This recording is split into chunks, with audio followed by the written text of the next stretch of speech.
also, I think you're kind of very much about empowerment too, because from what I've heard from the Supergirl song on YouTube, which is really a gorgeous, gorgeous song. Like I get a little teary eyed listening to it. That's what I was It, hoping for every girl in the world to be like, yeah, ah. it hits me in the right spot. And I know you released a video about bullying and stuff. So these messages that you're sending to your fans, I really do feel like it really is about integrity, love, and unity. And I think that's a really powerful message. Is that something that's going to be a lot on the next album? Oh, absolutely. It has a lot more pieces to it that are about to come. So it is like a whole universe within this world that I'm trying to create. Of your little world, so to speak. You really do almost have your own little world because you kind of created it for yourself, just between all the communities and the visuals. I know you're a super visual artist. You make a lot of your own outfits. You're very hands on at music videos and stuff like that. So I wanted to ask you, when you go on tour in the future, do you have a vision for that? Is that something that's already brewing for you? Yes, of course. You have no idea. Yeah. I work on everything simultaneously, so I have like pages and pages and pages of like concepts and visuals, and it's all always like I can't stop. It's so exciting for me that I can't separate, you know. I mean, to me it's just fun. Yeah. It's like if I can be anything, then why wouldn't I be, the craziest thing that I can think about? Yeah. You only go around on this world once, so you might as well do it up, right? Yeah, because nobody's gonna remember. That's the fun part. In like 100 years, even if you're the biggest artist in the world, in 100 years, most likely nobody's gonna really remember you. Yeah. Most likely, unless you're like Mozart, or the Beatles. Maybe the Beatles people will talk about 100 years from now, but not really, because it doesn't matter. So it's like, it's just really all about having fun. If you're not having fun while you're doing it all, then what's the point? Yeah, I agree. Yeah. I want to ask you too. I love your sense of fashion. I know you describe it as bubble goth, which Hmm. is so cute. And I know that as an aside, that comes from for anyone who doesn't know. Actually, yeah. Why don't you tell yourself, for anyone who doesn't know, where did bubble goth kind of originate from? Because this is a really interesting story. Oh, actually, it was meant to be an offense, I believe. Is that the word? Yeah, Offense? yeah. Because Love is Dead was so dark, and the visuals were kind of like really moody and creepy, and I don't even know what I was thinking, with doing the Love is Dead video with the old lady, and it was just like, okay, what cool, little artistic side note. Uh, but yeah, somebody was writing my album review, and they said, I don't understand why is she considered goth? If anything, she's bubble goth. Trying to and I'm like, that's perfect. Like, I don't care about classifying myself. Like, I was in a dark place. Like, if you want to say that I'm goth because of that, then cool, but it's like, bubble goth is kind of the perfect mixture between light and dark. And I mean, the new sound, even though it doesn't really have anything to do with goth, it's hard Yeah. beats, but it's like Industrial. pretty and uplifting at the same time. So it is kind of bubble goth or whatever. I call it ethereal hardcore. We'll see what the people want to call it. It's not even about, what we're going to call it. But yeah, bubble goth, it's a mixture between all these things that don't really go together.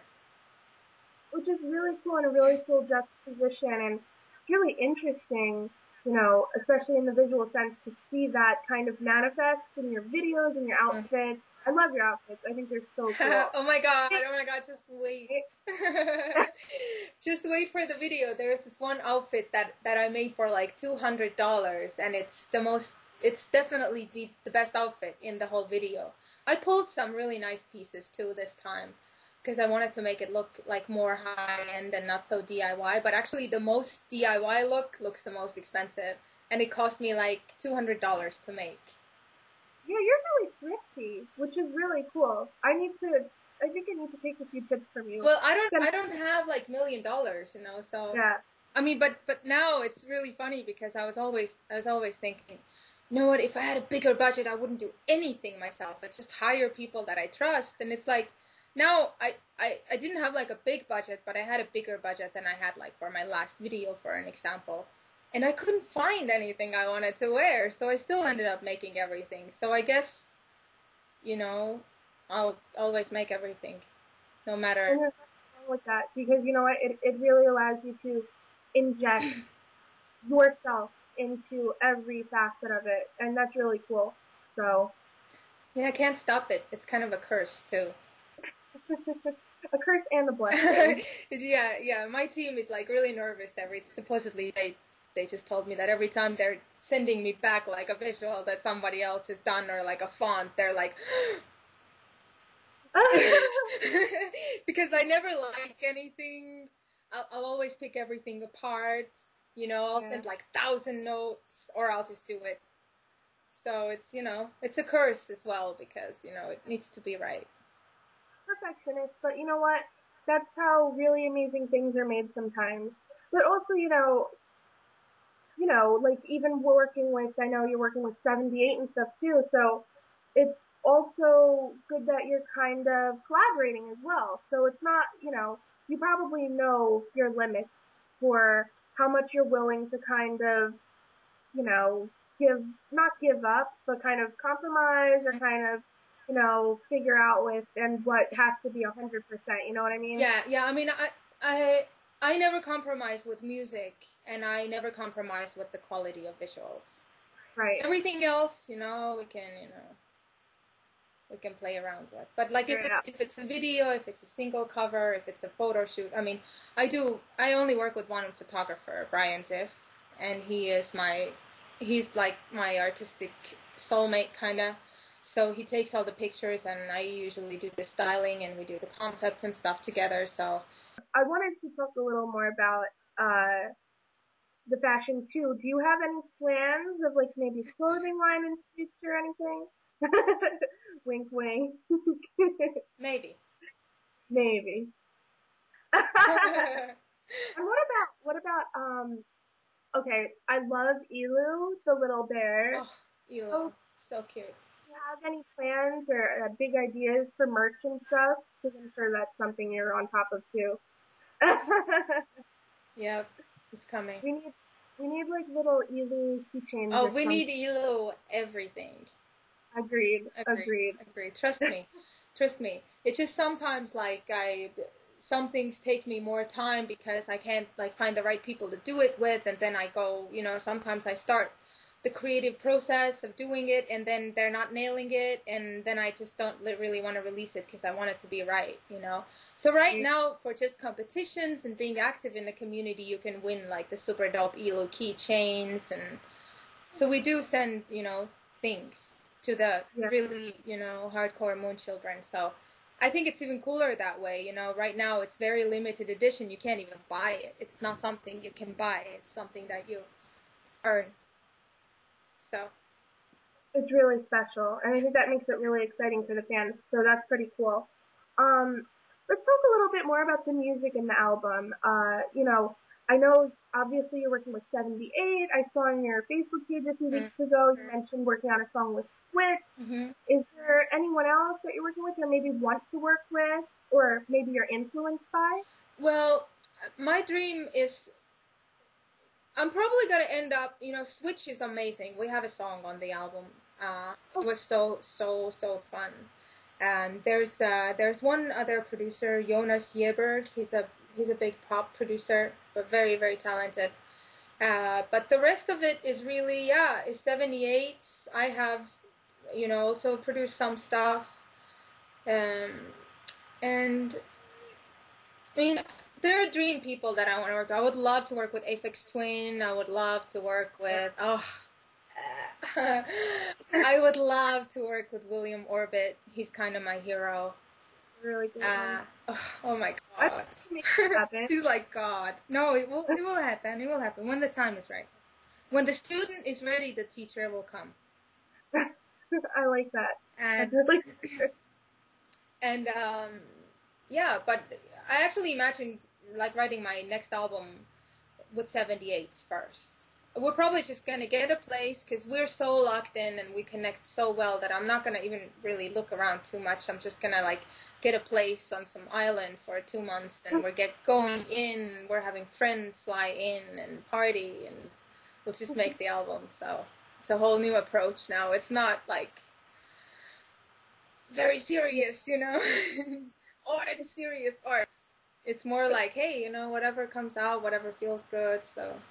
last time we spoke, you had said something about kind of channeling things from the universe or Oh, something. well, sometimes it's not, it's like, you know, there are really magical moments that have happened on the album. Like you said, you like Supergirl.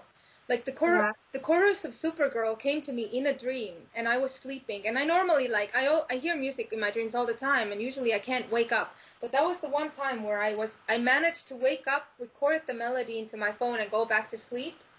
And then in the morning I had that. And then I finished it, and it was a song. And on the album there's a couple songs where like I heard like the first two notes, and I hadn't even heard like where the chord progression or anything was going. Like let's say there was like a track or like a little loop, and I'd go to the song booth and I'd just sing, and the whole song would come out. It's like I didn't write the song, I was just tapping in. You know, and all the a lot of songwriters say that it's not really them writing, they're just tapping in. You know, in the same song, it's like I can't really take credit for it because that same song already existed. It could have come to the world through somebody else too, Uh, if they were maybe in the same location or in the same, you know, wavelength or whatever. But it's just about, you know, tapping in. it's really magical. It makes it sound so like It, so I whimsical. Yeah, it's really cool. I So know now it's I feel so lucky every time a song comes through, yeah. you know, because it's like a gift. It's like, oh, okay, here you go. Okay, here's one.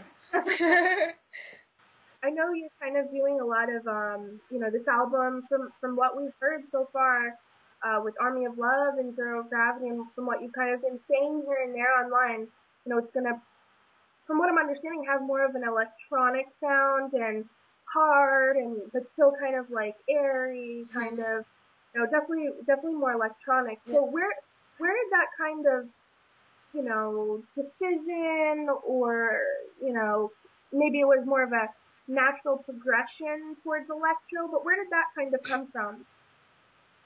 I don't know, honestly. I started going to raves and I was just seeing the 70,000 kids, you know, and they'd all be like so happy, and you know, they're all messed up, and they, you know, their mom doesn't know they're there, and they're wearing like these little panties that are just totally should not wear because you're too young for it.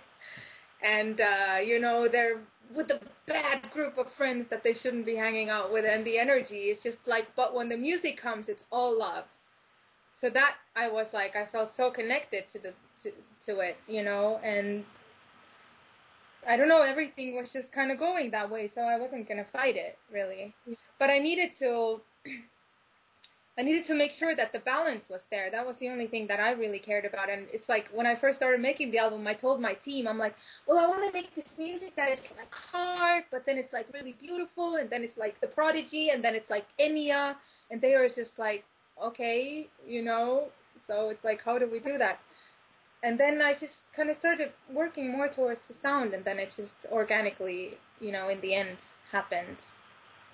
I can actually hear everything that you just said in Zero Gravity, like Prodigy, and yeah, like all Oh, of that. Like I I can hope really, so. I hope so. I'm so inspired by like the early 90s rave stuff, and yeah, like what dance music originally was, because it's like dance music right now on the radio. It's all about, you know, being in the club and, yeah, you know, looking sexy, and everybody's looking about how sexy you are, and like to me, like I cannot